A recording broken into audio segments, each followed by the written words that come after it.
El trayecto desde el hospital hasta casa se sintió más largo que los 15 días que pasé internada.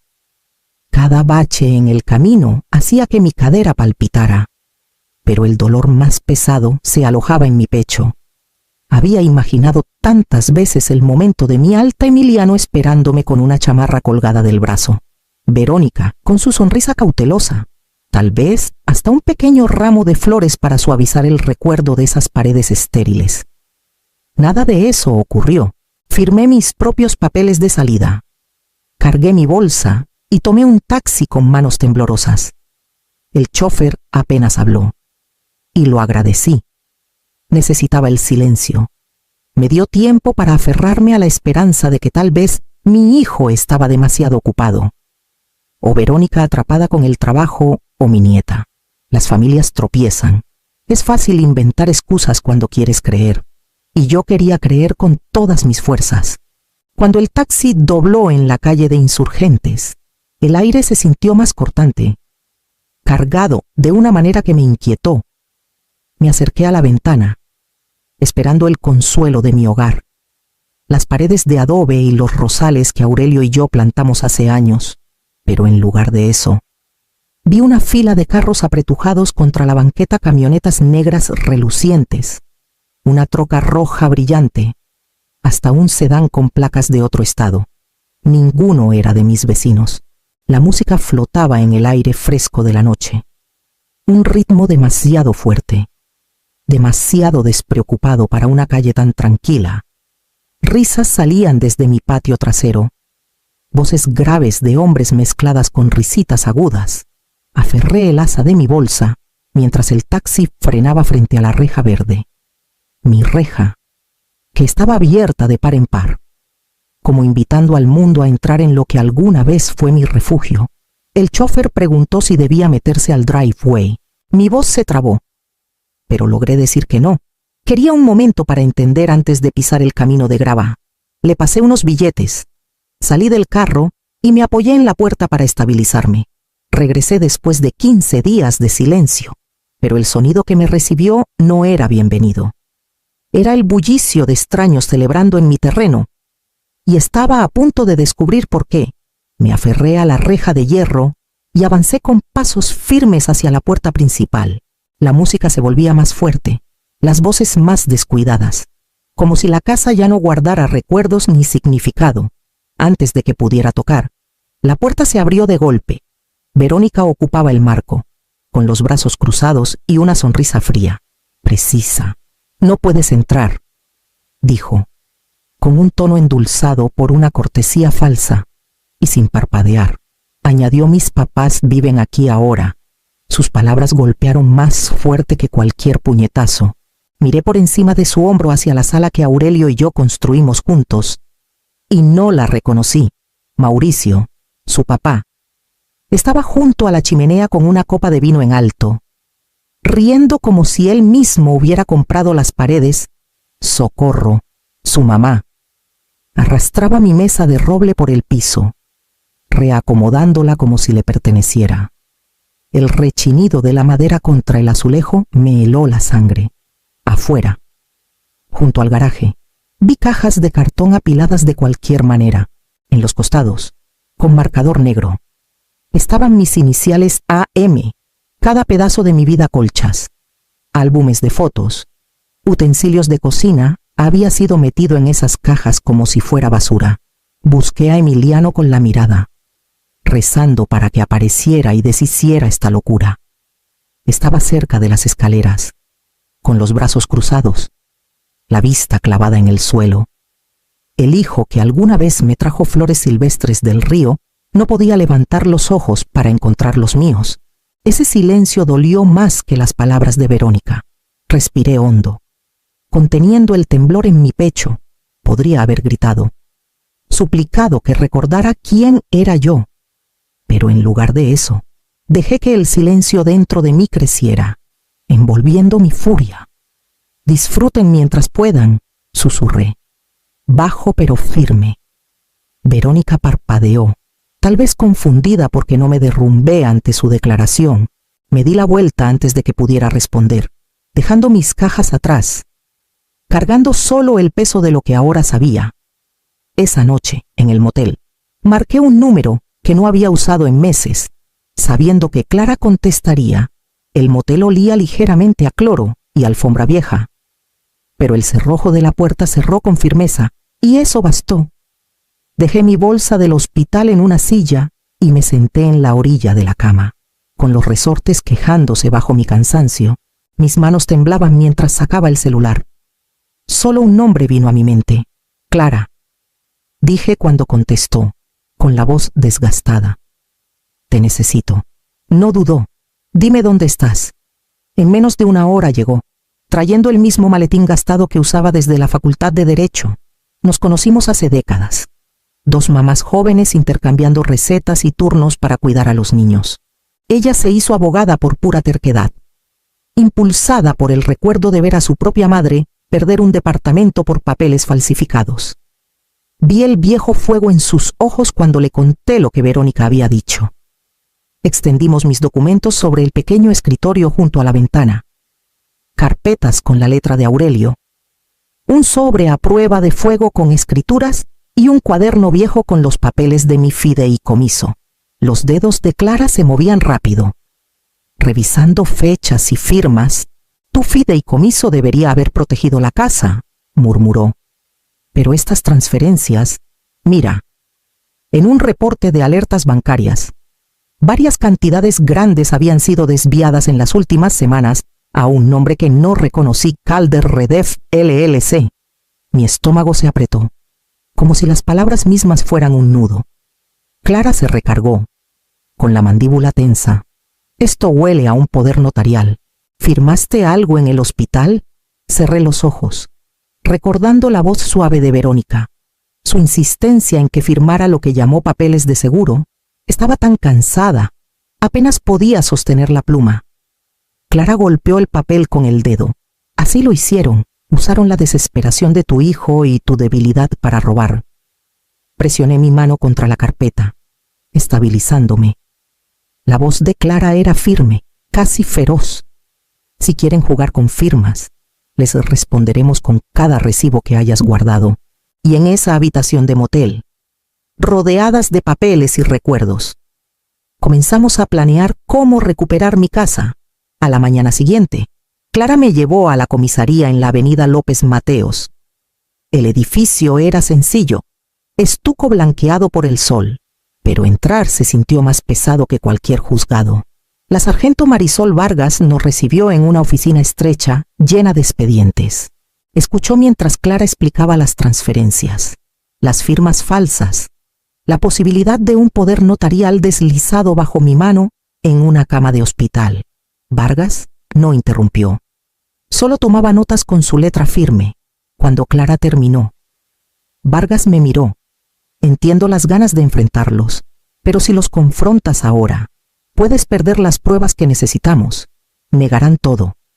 Dirán que estás confundida por la cirugía. Lo que importa es tener evidencia que hable más fuerte que las emociones. Sus palabras dolieron porque ya había intentado entrar a mi casa con nada más que furia. Asentí. Tragándome el ardor en la garganta, Clara explicó el plan. Ella solicitaría registros al registro público para obtener cualquier documento relacionado con mi propiedad. También pediría los registros bancarios que conectaran a Calder Redef LLC con los retiros. Mi papel sería más arriesgado volver a mi propia casa, actuar serena y dejar que los Calder se delataran solos. Vargas deslizó un pequeño estuche de terciopelo sobre el escritorio. Adentro había un brazalete plateado, lo suficientemente sencillo para pasar como joya en el broche, casi invisible. Había un botón diminuto, un toque y graba, otro toque y envía una señal silenciosa directamente aquí. Lo abroché en mi muñeca. El metal frío más firme que mi propio pulso. Por primera vez en días, sentí algo más fuerte que el dolor, una chispa de determinación. Esa noche en el motel, practiqué respirar con calma, ensayando una sonrisa que no mostrara rabia. La furia no ganaría esto, la precisión sí. Cuando el sol se hundió detrás de la Sierra Madre, supe lo que tenía que hacer. Volvería a esa casa, no como víctima, sino como testigo. Esperé hasta que la música volvió a sonar por toda la calle. Era la misma risa despreocupada, el mismo bajo retumbante que me recibió cuando regresé del hospital. Pero esta vez no entré a ciegas. Ajusté el brazalete en mi muñeca, presioné el broche una vez y crucé la reja abierta. Adentro, los Calder habían convertido mi hogar en su escenario. Globos flotaban cerca del techo. Botellas de vino abarrotaban mi comedor. Mauricio se recargaba en la chimenea, con una copa en alto como si la casa lo hubiera coronado rey. Su voz retumbaba. Llegando a cada rincón es sencillo. Encuentras a un dueño demasiado débil para pelear. Empujas los papeles y el registro ni parpadea. Rápido, firmado, sellado nuestro antes de que se den cuenta. Las risas estallaron. Agudas y feas, me quedé cerca del pasillo, con el pulso acelerado, el brazalete parpadeando débilmente bajo mi manga. Socorro pasó con un plato de botanas y sonrió hacia el garaje. Ni siquiera sabrá dónde dormir cuando terminemos de vaciar todo. Las palabras me golpearon como una bofetada, pero mantuve la respiración estable. Entonces, la voz de Verónica cortó el aire. Casual, confiada. Sus medicinas están en nuestro cuarto principal. Las agarraré después. Como si ella siempre hubiera pertenecido ahí. Como si yo nunca lo hubiera hecho. El brazalete grabó cada sílaba. Me giré ligeramente, lo suficiente para ver la sala sin ser notada. Papeles cubrían la mesa de centro contratos. Carpetas Manila. Sobres sellados por la oficina del registro. Mauricio los revisaba con descuido, presumiendo a un invitado sobre otro terreno en Insurgentes que pronto sería suyo. Presioné el segundo botón. La señal salió, invisible y silenciosa. Minutos después, el sonido de sirenas se mezcló con la música. Puertas se cerraron afuera. La sargento Vargas y 2 oficiales entraron con pasos firmes. Clara a su lado con una orden judicial. Las risas se apagaron. La mano de Mauricio se congeló sobre su copa. Socorro se tensó, mirando hacia el pasillo donde yo estaba. Verónica intentó recoger los papeles, pero un oficial la detuvo. Celulares y documentos fueron embolsados. La fiesta no terminó con un brindis, sino con un silencio tan pesado que parecía romper las paredes. Salí al aire de la noche, con el brazalete cálido contra mi muñeca, sabiendo que la verdadera batalla apenas comenzaba al día siguiente del operativo. Clara extendió un montón de documentos sobre el escritorio del motel. No eran solo míos, escrituras de casas a lo largo de la calle Insurgentes, algunas ya transferidas, otras en proceso. El nombre de la empresa de Mauricio aparecía una y otra vez, ligado a contratos y transferencias bancarias. No solo querían tu casa, dijo Clara, con la voz tensa. Están comprando todo el vecindario. Una vez que pase la rezonificación, el valor del terreno se disparará. Miré los nombres en las escrituras viudas con las que había compartido café. Veteranos que aún saludaban desde sus portales. Parejas que habían vivido aquí más tiempo que yo. Cada firma parecía irregular, apresurada. Algunas apenas legibles. Mi estómago se retorció. No solo me habían marcado a mí, sino a todos los que estaban demasiado cansados o confiados para pelear. Esa tarde, la sargento Vargas me llamó a su oficina. Una enfermera del hospital había dado un paso al frente. Recordaba a Verónica parada cerca durante la sedación de Emiliano. Susurrando que había papeles que firmar, mi mente ardía con el recuerdo de la insistencia suave de Verónica, su sonrisa ocultando el acero debajo, cuando Vargas deslizó el reporte sobre el escritorio. Sentí que la habitación se ladeaba. El nombre de mi hijo estaba ahí, su firma, temblorosa pero clara, otorgando poder a Verónica y a la empresa de Mauricio. ¿Lo sabía?, pregunté, aunque la respuesta ya latía dentro de mí. El silencio de Vargas fue más pesado que cualquier palabra. Salí al sol abrasador de Ciudad de México, con el reporte temblando en mis manos. Imágenes de Emiliano de niño llenaban mi mente, sus risas en el río, las noches en que ponía flores silvestres en mis manos. Ese mismo niño se había quedado callado mientras mi vida me era arrebatada. Creía que todo se resolvería, o simplemente decidió no importarle mientras otro cargara con la culpa. La traición cortó más profundo que cualquier papel falsificado. Mi furia hacia los Calder era limpia, casi fácil, pero el dolor por Emiliano era diferente, complicado, interminable, como una herida que se niega a cerrar. Esa noche en el motel, puse el reporte junto a mi cama y miré el techo, sabiendo que, cuando llegara el momento, tendría que enfrentar a mi hijo, no solo a los planes de su esposa. La notaria estaba frente a Vargas, con las manos temblando mientras confesaba. Admitió que había sellado documentos sin la presencia de Emiliano. Presionada por las promesas de Mauricio de más negocios, sus palabras confirmaron lo que Clara ya había armado. Los Calder habían orquestado cada paso. Esa noche, Vargas actuó rápido. Se emitieron órdenes de aprehensión, y el aire en la comisaría pasó de la sospecha a la certeza. Observé desde un rincón mientras traían a Mauricio, sin su arrogancia, su sonrisa de vino reemplazada por silencio. Socorro lo siguió, con los brazos cruzados, mirando a todos lados menos a mí. Verónica llegó al final, con la barbilla en alto, aferrándose a la arrogancia que había envenenado mi hogar.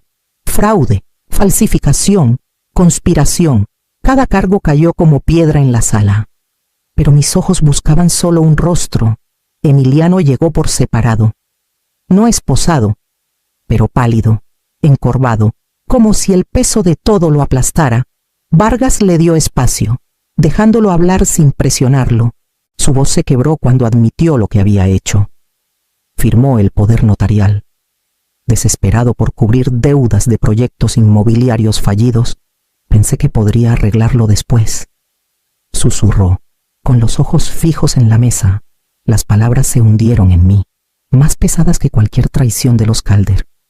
Ellos habían actuado por codicia, pero mi hijo les había dado el cuchillo. Creyó en mentiras porque ofrecían una salida a sus propios errores.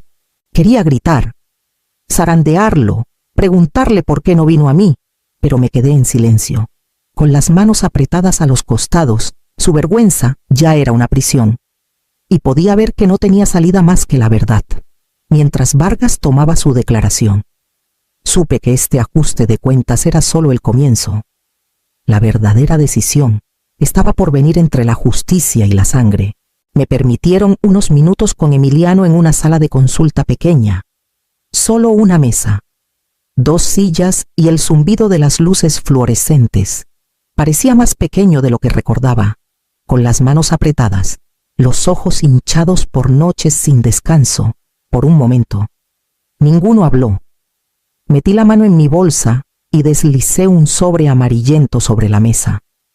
Tu papá escribió esto antes de irse, dije, con voz firme. Creo que es hora de que lo leas. Las manos de Emiliano temblaron al desdoblar el papel. Sus ojos recorrieron la letra de Aurelio. Las palabras que habían sostenido a nuestra familia, un recordatorio de que el carácter se prueba cuando nadie ve, que el miedo y la codicia son trampas, que la integridad es la única herencia que vale la pena dejar. Mientras leía, sus hombros temblaron, lágrimas cayeron sobre la página, emborronando la tinta. Destruí todo, susurró. Dejé que me usaran. Te usaron a ti. Testificaré, contaré todo. Es lo menos que puedo hacer. Quise abrazarlo, pero el recuerdo de estar parada en mi propia puerta, bloqueada, me detuvo. El amor tiraba en una dirección, el dolor en otra. Me estabilicé y hablé con cuidado. Testifica, acepta lo que venga, cumple tu condena. Si eso decide el juez, solo entonces podrás empezar de nuevo. No cargaré tu castigo por ti. Sus ojos buscaron los míos, desesperados por un perdón. No se lo di, no aún. Lo que ofrecí fue la oportunidad de recuperar su propia dignidad. Si tenía el valor de soportar el peso de sus decisiones, cuando el guardia abrió la puerta, Emiliano apretó la carta contra su pecho como si fuera un salvavidas. Me di la vuelta. sabiendo que mi fuerza ya no venía de protegerlo, sino de reclamarme a mí misma. El juzgado estaba en silencio cuando Verónica tomó el estrado. Se mantenía con la misma sonrisa arrogante que mostró en mi puerta, segura de que hablaría para librarse, pero cuando sonó el audio, su voz cortante reclamando mi casa. Burlándose de mis pertenencias, su compostura se quebró. Aferró la barandilla.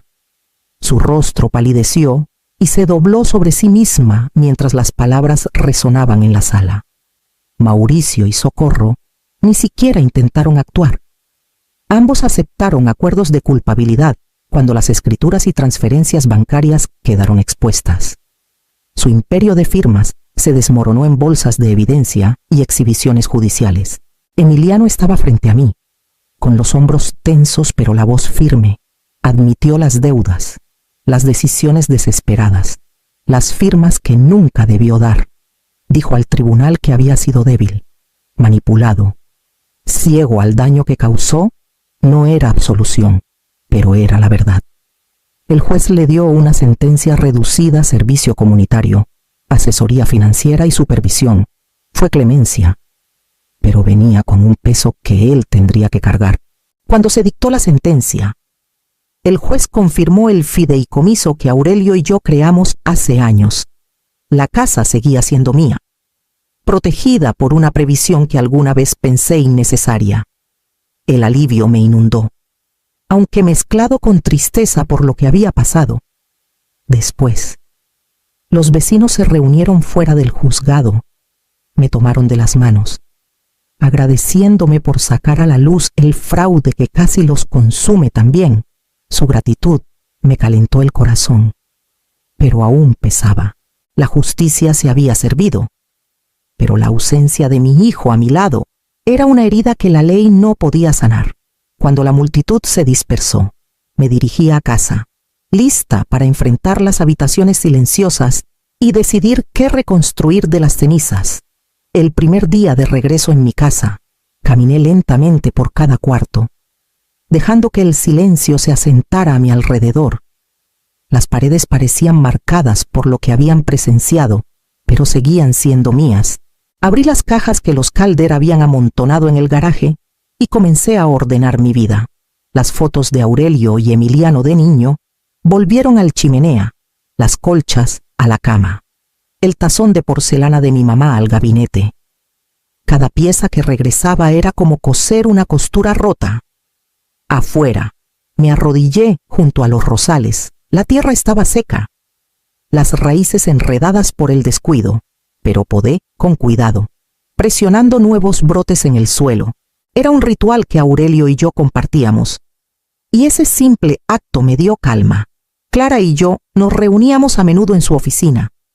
Dando forma a los inicios de la Fundación Morales, presentamos papeles, reclutamos voluntarios y corrimos la voz. Los adultos mayores que enfrentaran engaños en sus familias o comunidades no estarían solos. La idea de que nuestro dolor pudiera proteger a alguien más me dio propósito. Las cartas de Emiliano llegaban una vez por semana. Algunas eran disculpas torpes, otras listas de sesiones de asesoría y proyectos comunitarios. Las leía todas, pero solo respondía cuando sus palabras mostraban esfuerzo, no excusas. No le facilitaría el camino, pero lo dejaría abierto. La paz no llegó como triunfo, llegó como un suspiro lento, la certeza de que había sobrevivido y reclamado lo que era mío. Una noche, después de terminar de plantar, cerré la puerta principal y apoyé la mano en la madera. Disfruten mientras puedan, susurré. No para ellos, sino para mí, porque esta vez la casa estaba en silencio y la paz me pertenecía por completo.